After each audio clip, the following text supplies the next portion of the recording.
comment ça va? Je sais plus comment on fait pour parler à sa caméra. Je suis ravie de vous retrouver avec ce vlog. On s'est déjà retrouvé sur YouTube la semaine dernière, mais c'était pour une vidéo que j'ai appelée SAS. C'était une vidéo de transition. Je vous y parlais de du body que j'ai co-créé qui sortait avec Maline. D'ailleurs aujourd'hui c'est le dernier jour pour le précommander si vous intéresse. Je vous mets le lien en barre d'infos. Et je vous parlais aussi de mon introspection. Face à mes contenus et face à la façon dont je gérais mon travail et à la façon surtout dont je gérais ce que je partageais et la façon dont je le faisais.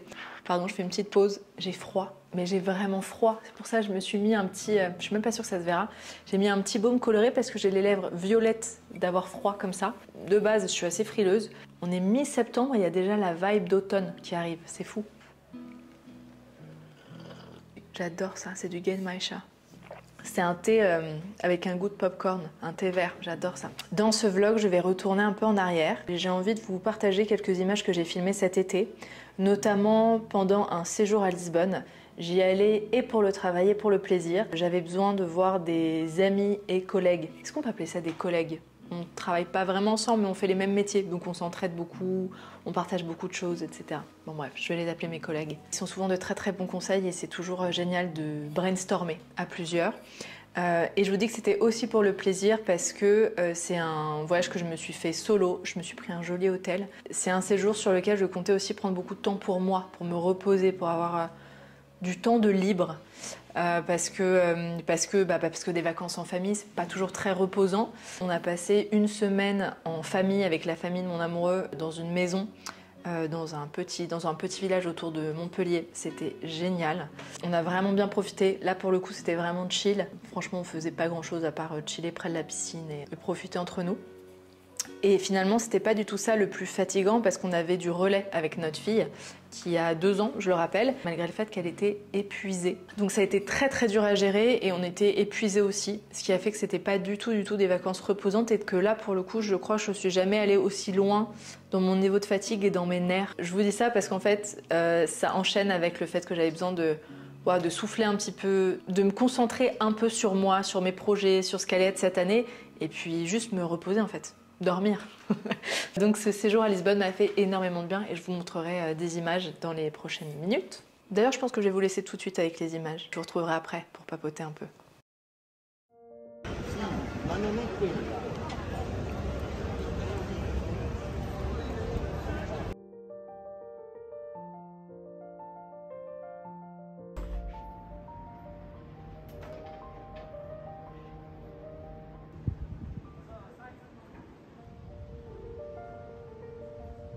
J'étais en train de faire mes petits mots fléchés là sur le lit, tranquille. On tape à ma porte.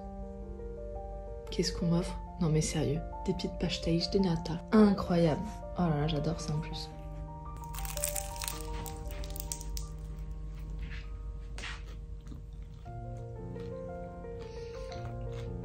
Oh là là, c'est exactement ce dont j'avais besoin. Faut savoir se faire plaisir. Et je parle pas des gâteaux, hein. Je parle de ce temps qu'on s'accorde, de se choyer un petit peu. Trop important.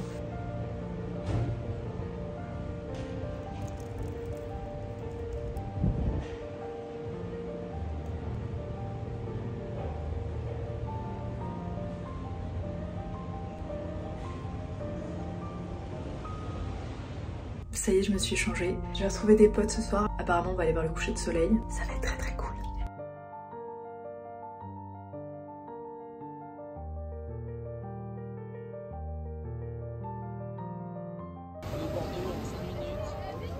À la plage en 30 minutes. Tiens, bah T'es relou. Qu'est-ce qu'il est relou.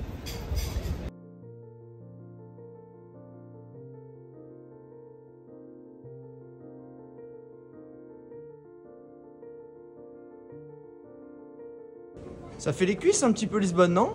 Un peu, les fesses aussi. Il n'y a pas d'autre étape que de monter. Ah vache. C'est toujours joli, c'est bonito.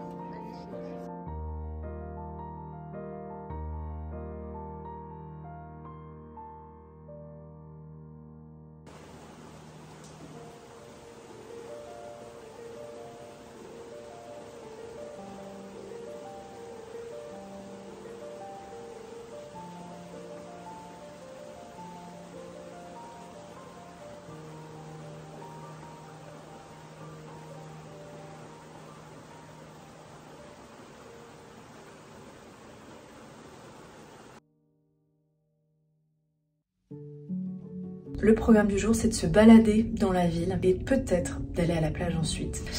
Du coup, je me suis habillée en conséquence. J'ai pris une chemise un peu large que j'ai depuis des années, qui vient de chez H&M, je crois.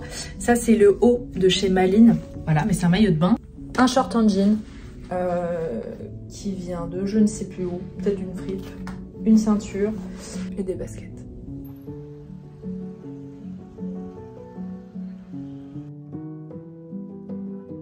Voilà, attends, là tu fais une sortie. Waouh, super, à côté de la Sagre, tu...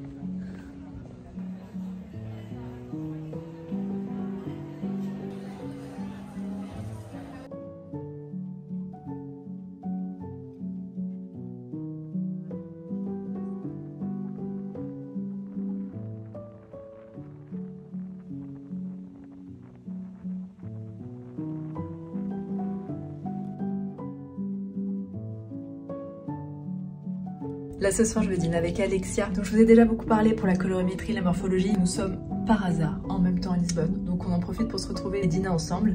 La tenue de ce soir, j'ai mis des jolies boucles d'oreilles que j'ai trouvées dans une boutique à Bordeaux. J'ai mis le joli haut de chez Malines qui était en co-création avec Is No Good évidemment. Ça c'est un kimono que j'avais acheté en Thaïlande à l'époque il y a très longtemps. Un jean un peu pas de def et des baskets blanches, j'ai envie de vous dire comme d'hab, c'est les seules chaussures que j'ai prises avec moi.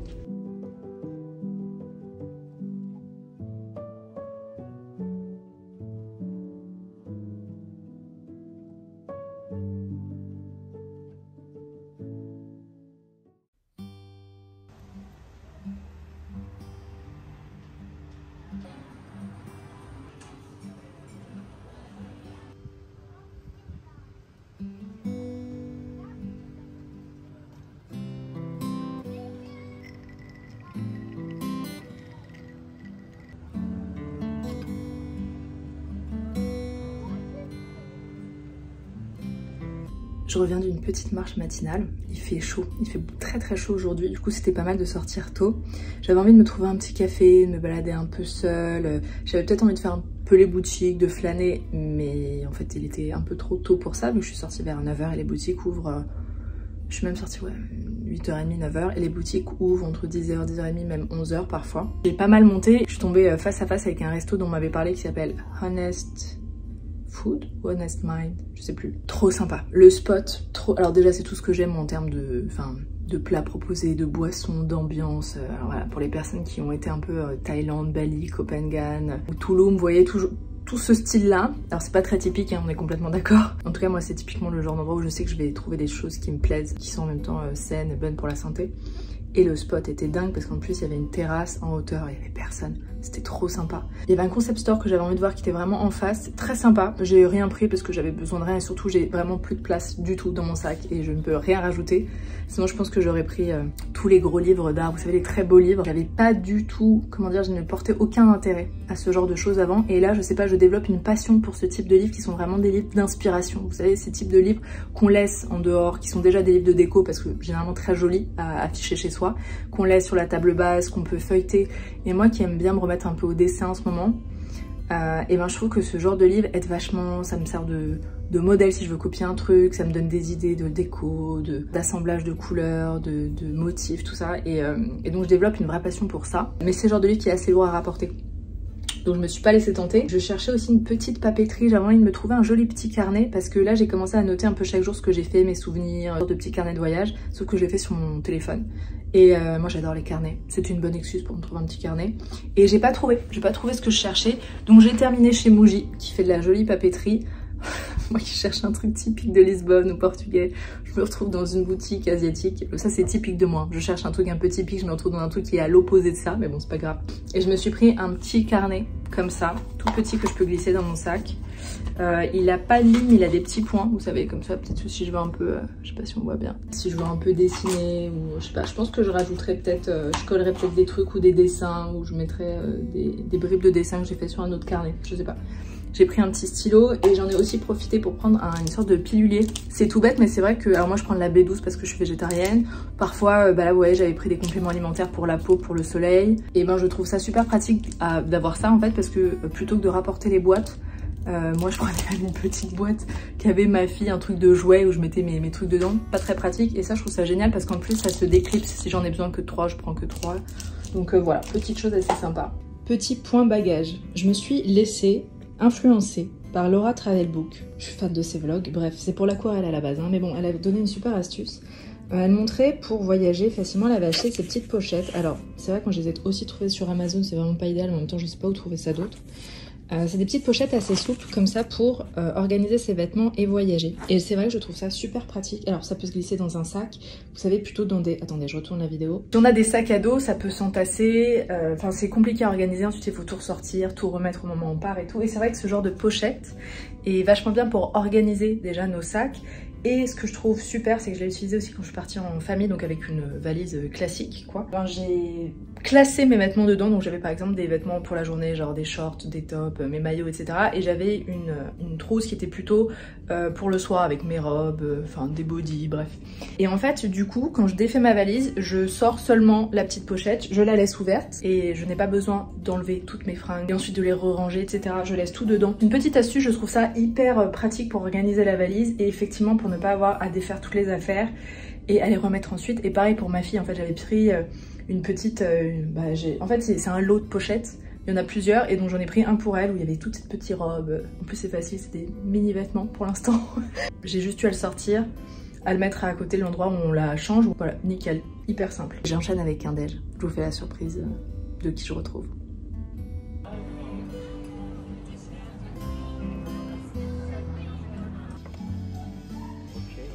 Allez. Allez-y, vas-y. C'est bon, moi je regarde autre chose. C'est qui la belle surprise à côté de moi?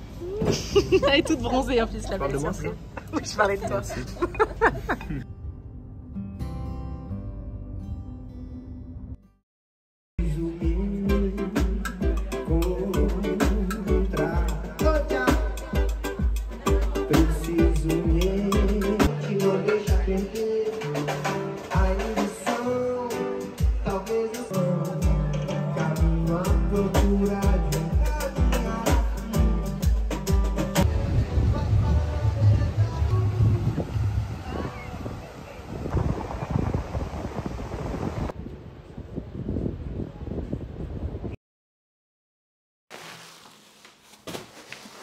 Oh là là. Petit instant unboxing, j'ai reçu un colis que je suis allée chercher à la poste. Un peu d'ASMR.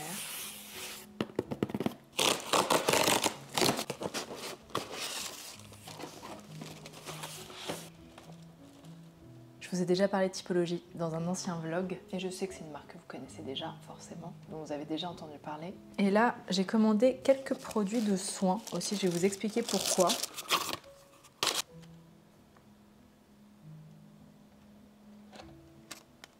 Typologie, c'est une marque française de soins. Ils sont vegan, cruelty free, des formulations qui sont clean. Tous les produits ne pourraient pas être certifiés bio, certains oui, certains non. C'est une marque que j'aime beaucoup, dont j'ai découvert les soins teintés, qui se rapprochent un peu du maquillage en vérité, que j'avais voulu essayer et qui sont absolument géniaux.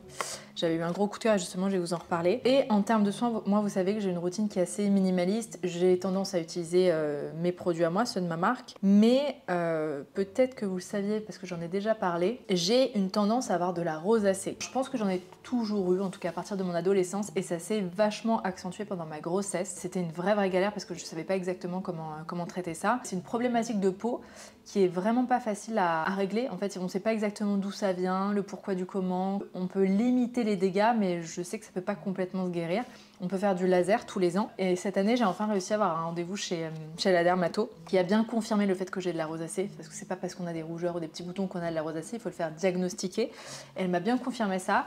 Figurez-vous que j'ai aussi découvert, elle m'a dit que j'avais de l'acné, chose que je pensais pas du tout, parce que j'avais des sortes de tout petits boutons, mais c'était même pas des boutons, c'était des irrégularités, pardon, en plus de la rosacée. Et elle m'a dit que c'était une acné, je sais plus. Donc elle m'a mis sous antibio pendant un mois quand même. Hein. J'ai suivi le truc, je vous avoue que j'étais hyper étonnée parce que je pensais pas que j'avais une peau acnéique. J'ai jamais eu ce type de problème, même pendant mon adolescence. Ça m'a fait un peu bizarre, mais je me suis dit que j'avais envie de tester le truc jusqu'au bout. Et effectivement, j'ai une peau beaucoup plus lisse maintenant. Bref, tout ça pour vous dire que en termes de soins, Quand on a de la rosacée, il faut vraiment aller vers des cosmétiques qui sont adaptés aux peaux sensibles et à la coupe rose ou à la rosacée. Et c'est vraiment pas facile. Généralement, il faut des produits sans parfum, avec des formules bien spécifiques. Parfois, des formulations qui peuvent être un petit peu trop agressives ou avec de l'alcool, par exemple, peuvent aggraver ce type de problème. Bref, c'est vraiment pas facile. Et Typologie a une gamme justement anti-rougeur qui peut complètement être utilisée par les personnes qui ont de la coupe rose et de la rosacée. C'est pour ça que j'avais très envie de tester. Et j'ai pris quelques-uns de leurs soins dont je vais vous parler. Alors je les ai pas encore essayés, hein. Là je suis dans un unboxing. Je vais commencer à les essayer maintenant du coup. Et je vous en parlerai d'ici quelques semaines ou quelques mois quand j'aurai pu vraiment bien les tester. J'ai commandé leur crème visage anti-rougeur à l'acide azélaïque 5% plus niacidamine. C'est une formule qui est minimaliste, sans parfum, elle hydrate et nourrit l'épiderme, texture légère et non grasse, adaptée à tous les types de peau, même sensibles. Vous savez que moi je suis plutôt une adepte des huiles sur le visage habituellement, mais c'est vrai que pendant l'hiver, on peut avoir besoin d'une crème en plus de l'huile quand il commence à faire un peu frais et que justement le froid fait encore plus rougir la peau. C'est un vrai problème pour les personnes sujettes à la rosacée et à la coupe rose. Adaptée aux peaux sensibles sujettes à la coupe rose et rosacée, appliquez quotidiennement une noisette de crème matin et soir sur le visage, préalablement nettoyer et sécher. Donc c'est une crème, tout ce qu'il y a de plus simple, minimaliste pour hydrater le visage et qui a une formulation clean pour ne pas irriter la peau et qui a en plus des actifs pour l'apaiser, pour enlever les rougeurs. J'ai hâte de tester ça. Alors effectivement, il n'y a pas du tout d'odeur, ce qui est un plutôt bon point. C'est une texture qui a l'air hydratante, mais effectivement pas trop nourrissante si vous avez une peau normale, mixte ou même grasse, je dirais. Ça a l'air d'être la crème juste parfaite pour tous les types de peau. Et je pense que si vous avez une peau vraiment très sèche, il ne faut pas hésiter à rajouter un peu d'huile. J'ai aussi pris le masque pommade au squalane et au CBD.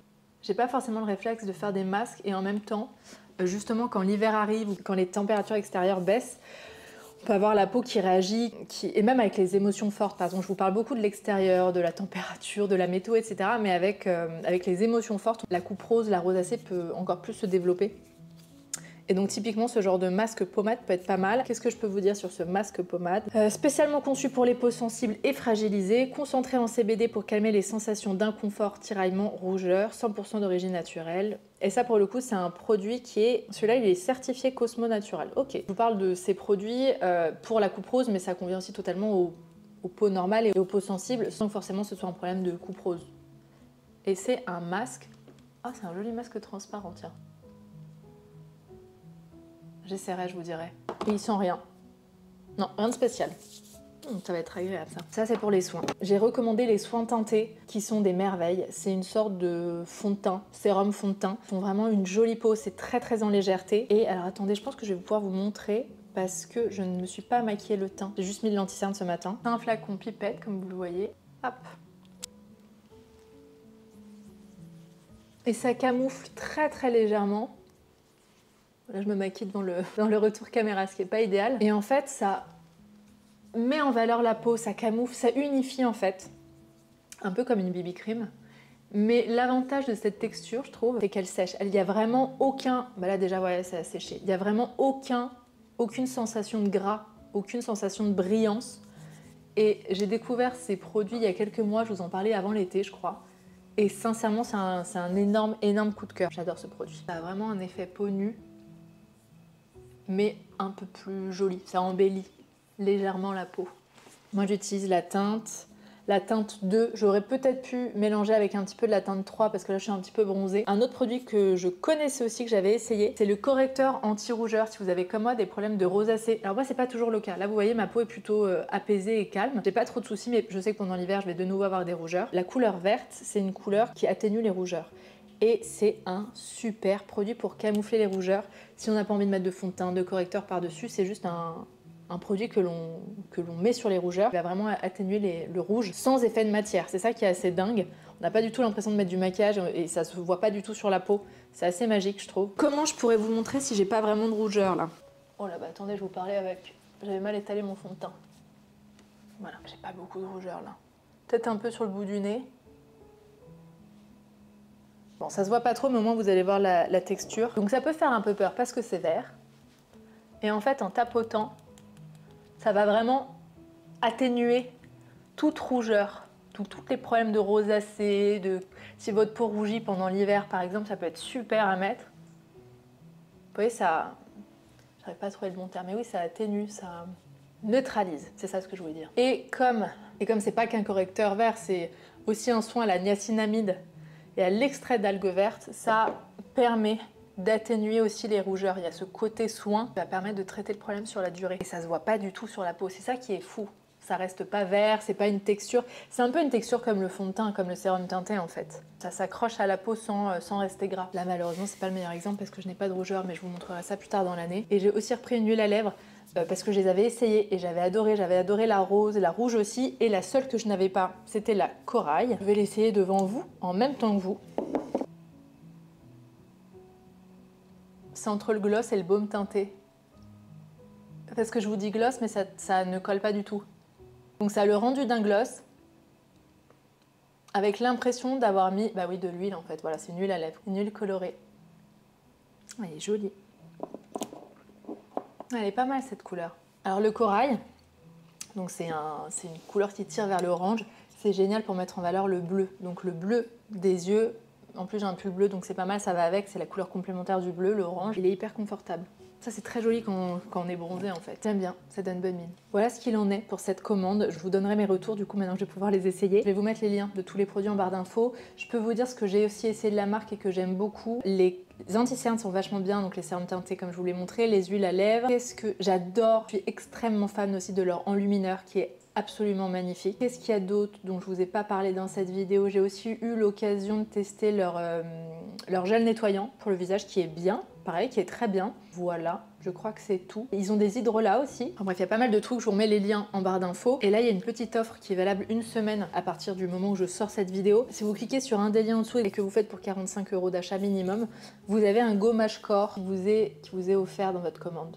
Que dit la marque sur ce gel? C'est un gel fondant exfoliant au micro-grains de noyau d'abricot, nourrit, assouplit et adoucit la peau. J'ai envie de le sentir du coup. Je l'ouvre. Ça me donnera une bonne excuse pour l'essayer aussi. Je vous montre ce que ça donne. C'est un gel et ça gomme légèrement. C'est vraiment pas trop agressif. Ah et ça sent bon. Ah oui d'accord. Et ça sent bon le lavandin. Il y a un peu d'huile essentielle dedans. Oh là là, ça sent bon. Bah voilà, ça c'est cadeau si vous cliquez sur un des liens et vous faites pour 45 € d'achat. Allez, on passe à la suite.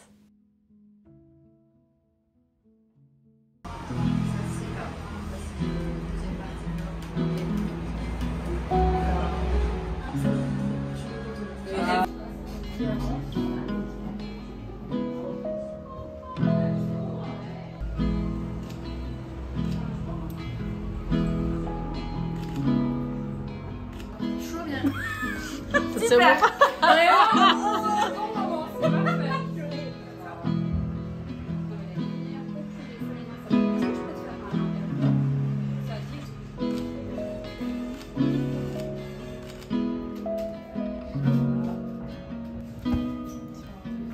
Ouais, tu peux essayer.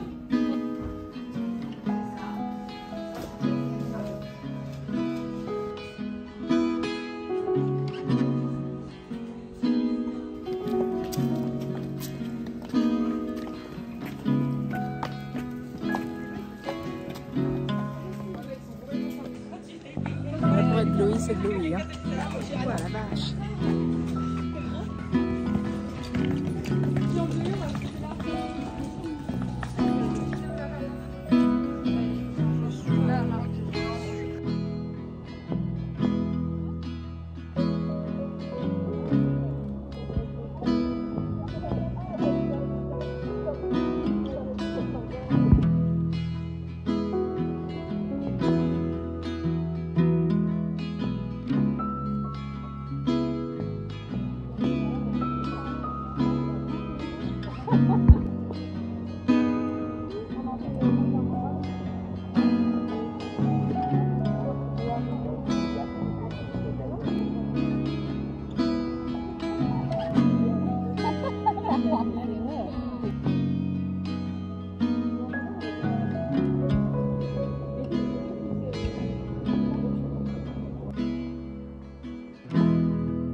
Je vous en parlais un peu dans ma vidéo de la semaine dernière, justement, je vous ai dit, je sais plus pourquoi je disais ça, mais en gros, ce qui peut parfois me freiner dans mon envie de partager, c'est que j'ai peur de changer d'avis sur un sujet. Et du coup, je me dis que si je parle de quelque chose dont je suis pas 100% sûre, ça peut influencer des gens, et pas forcément dans le bon sens.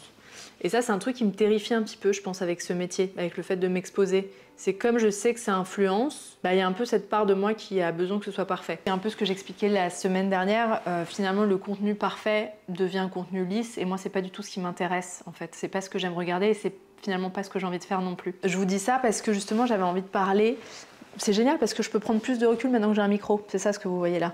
Je suis un peu plus loin de ma caméra, je peux un peu plus bouger comme je veux. Je vous disais qu'il y avait plein de choses que j'avais remises en question et vous savez à quel point j'ai fait un rejet de tout ce qui était un peu de l'ordre du dev perso et de la spiritualité. Et c'est pas que je suis en train d'y revenir, je dirais pas ça parce qu'il y a quand même un côté extrêmement marketing et commercial qui est apparu dans le monde des croyances. Et ça pour le coup c'est vraiment quelque chose que je rejette, dont j'ai pas envie de, en tout cas dont j'ai plus envie de m'occuper, j'ai pas envie de parler, j'ai pas envie de consacrer quelconque énergie à ça. Mais je peux quand même pas nier qu'il y a des choses que j'explique pas. Et c'est un peu comme ça que je terminais ma vidéo justement sur le sujet, où je vous disais en fait plein de choses que j'explique pas. J'ai encore une foi en certaines choses de la vie, en certains trucs qui sont fous. C'est juste que je cherche plus à les expliquer en fait. Et je vous dis ça parce que cet été, j'ai repris rendez-vous avec Sorine, dont je vous ai déjà parlé. J'avais même fait un live avec Sorine quand c'était pendant le confinement. Sorine qui est une médium, c'est une médium qui parle aux guides aussi. Enfin, pareil, elle explique qu'on a des guides autour de nous, comme une petite équipe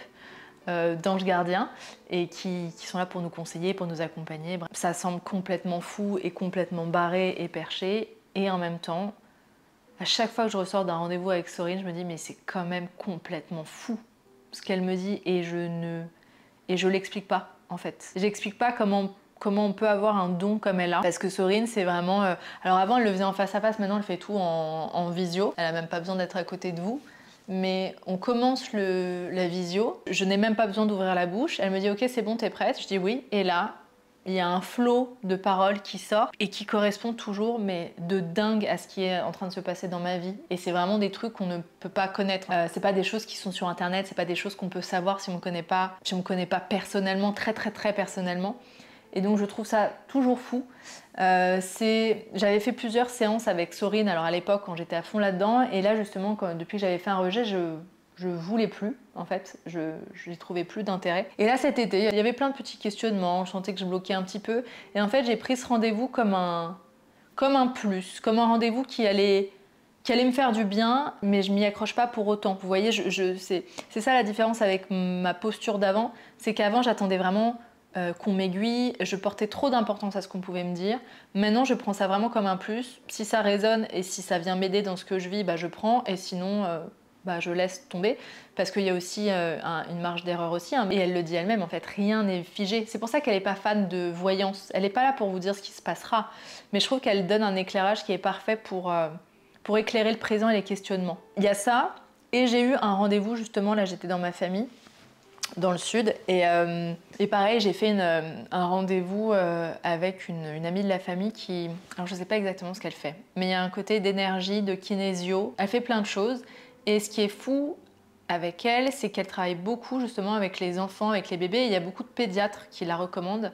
Et elle travaille aussi à distance. Elle a vécu en Uruguay, en Belgique, en France. Et elle peut même faire des choses à distance. Et comme elle travaille beaucoup avec les enfants et que moi, ma fille, ne dort pas, a des petits soucis, en tout cas, depuis 2 ans, elle se réveille toujours la nuit.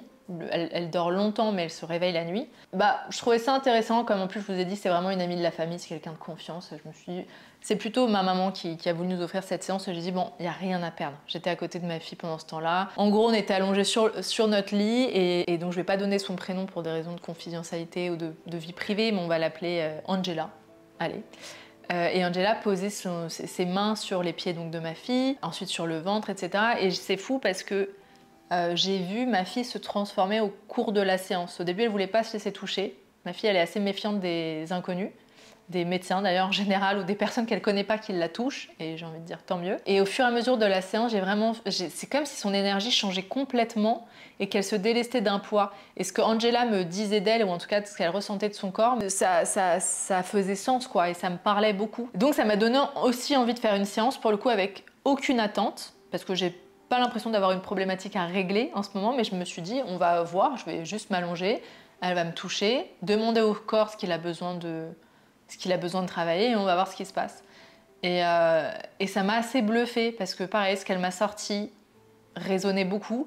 Et au-delà de ça, j'ai ressenti des choses physiquement. Vraiment, j'ai senti comme mon corps qui pulsait.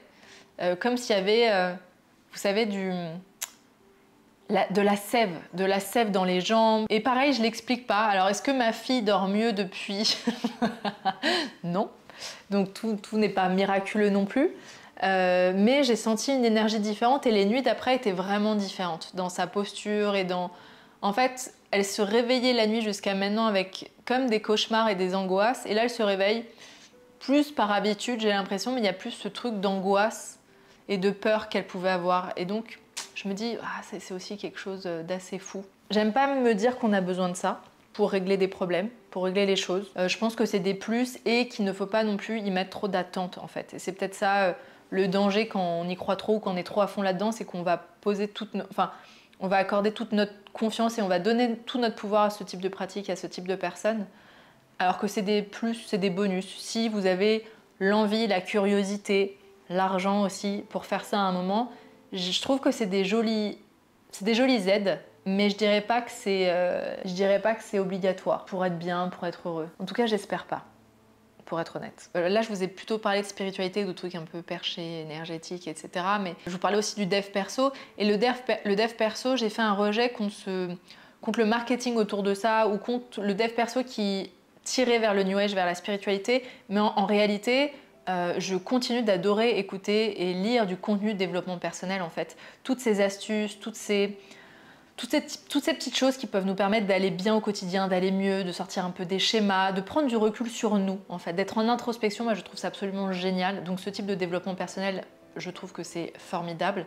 Et je suis en train de lire un livre que je trouve top. Pour l'instant, je ne l'ai pas terminé, donc je ne peux pas tout vous dire sur le sujet. Ça s'appelle L'effet cumulé. C'est entre le dev perso et le livre un peu entrepreneuriat, mais en fait, ça fait tellement sens ce qui est expliqué dedans. En fait, l'auteur explique l'impact et l'importance des tout petits gestes mis bout à bout dans notre quotidien, tous les jours dans une année, et à quel point ça a plus d'impact ça que les gros coups de collier, en fait. Alors, effectivement, parfois, il y a des gros coups de collier à avoir, mais les mauvaises habitudes, ou au contraire, les bonnes petites habitudes, ont un réel impact si on regarde 1 an, 2 ans après. Et je trouve ça tellement vrai. Et c'est tellement simple, en fait, qu'on l'oublie. Et c'est un peu ce que je m'étais dit. Je suis allée voir un chiropracteur il y a quelques mois parce que je commençais à avoir mal au niveau du bras et je pensais que c'était à cause de l'ordinateur, du téléphone, etc. Et donc elle m'a posé plein de questions sur mon hygiène de vie, sur mon passé, est-ce que j'avais été enceinte, etc., etc. Et en fait, moi, je me considère pas du tout comme une grande sportive, loin de là. Mais en fait, je peux pas nier le fait que je vais avoir 34 ans, j'ai été enceinte, j'ai accouché par voie basse, j'ai un bébé de 2 ans, c'est chaud. Enfin, je veux dire, physiquement, c'est intense. J'ai un métier qui consiste à rester beaucoup assise ou être beaucoup sur les écrans. Tout ça, mis bout à bout, ça aurait pu être un peu catastrophique pour le corps. Et en fait, je me rends compte que les toutes petites choses que je mets au quotidien, c'est-à-dire une bonne hygiène alimentaire sans faire un truc drastique, le fait de faire un peu de yoga de temps en temps, même si c'est la salutation au soleil et ça dure 5 minutes, une fois tous les 2 jours, de faire une séance par-ci par-là, de marcher le plus possible, de monter les escaliers si j'ai l'occasion. Vous voyez, toutes ces petites choses qui me font pas dire que je suis une grande sportive, mine de rien, j'arrive à cette séance en me rendant compte que ça a un super impact parce que mon corps va bien en fait, elle a tout checké et tout va bien. J'avais juste eu un petit truc qui s'était bloqué, une contracture, et donc c'est ce qui a influencé, ce qui faisait un peu mal sur le bras en fait. Mais mon corps va bien grâce à des toutes petites habitudes, pas grâce à un régime drastique, pas parce que je fais 3 séances de 2 heures par semaine, c'est pas vrai. C'est plein de petites choses mises bout à bout dans mon hygiène de vie depuis des années qui font que je vais bien en fait. Je pense qu'on sous-estime un peu trop les toutes petites choses que l'on fait au quotidien. Et je vous parle de ça dans les bonnes habitudes, mais aussi dans les mauvaises. Et un exemple tout bête, dans mon bureau, dans l'immeuble de mon bureau, il y a 2 étages, plutôt facile à monter à pied du coup, mais j'avais un peu ce truc dernièrement de prendre l'ascenseur parce que j'avais déjà amené ma fille à la crèche, que ça m'avait fait marcher 15 minutes avec la poussette, que c'est lourd, etc. Bref, et donc j'ai un peu ce truc d'arriver au bureau, vas-y, flemme, je prends l'ascenseur.